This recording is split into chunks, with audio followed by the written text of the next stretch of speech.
1975 সালে কিভাবে বঙ্গবন্ধুকে সপরিবারে হত্যা করা হয়। বঙ্গমাতার কথা মনে করেন, সেই বঙ্গমাতার শুভ্র সাদা আঁচলের নিচে সারা বাংলাদেশের ভালোবাসা ধারণ করেছিলেন সে হায়নারা বঙ্গমাতাকে কিভাবে হত্যা করেছিলেন। মাত্র 42 বছরের বঙ্গমাতা বঙ্গবন্ধুর সাথে শহীদ হয়েছিলেন। আমরা শ্রদ্ধার সাথে স্মরণ করতে চাই সেই 75-এর শহীদদের।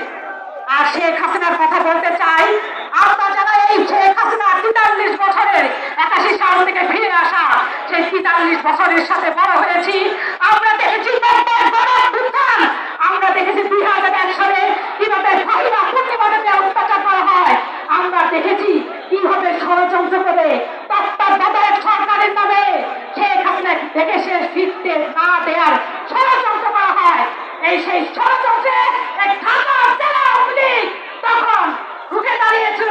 এই আমাদের বেনজির ভাই, বাতেন ভাই, তরুণ ভাইরা এই রাজীব ভাইরি ঢাকা জেলা পাহারা দিয়েছিল।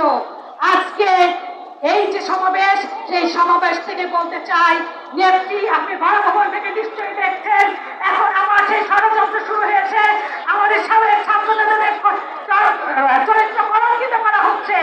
আপনি যাতে এই কলঙ্ক রচিত না হয়, আমাদের যাতে বিভেদ না হয়, আপনি সেদিকে সজাগ সতর্ক নজর রাখবেন। আমি বক্তব্য শেষ করতে চাই শুধু এটুকু বলে, ঢাকা জেলা আওয়ামী লীগ বঙ্গবন্ধু আর শেখ হাসিনার স্বপ্ন সাধিত হয়ে সোনার বাংলাদেশ করতে ডিজিটাল থেকে যে ইস্পাত বাংলাদেশে ধারিত হচ্ছে, সেই ইস্পাত বাংলাদেশের অন্যতম অংশীদার হবে ঢাকা জেলা আওয়ামী লীগ। বক্তব্য শেষে শুধু আজকে একটাই স্লোগান দিয়ে এখান থেকে যাবো, বলেন ঢাকা জেলা আওয়ামী লীগ, ঢাকা জেলা আওয়ামী লীগ। রাজীব ভাইয়ের ভয় নাই, রাজীব ভাইকে ডিজার্ভ করে, কারণ এই জনসমুদ্রের নেতৃত্ব শুধু মঞ্জুরুল আলম রাজীবই দিতে পারে।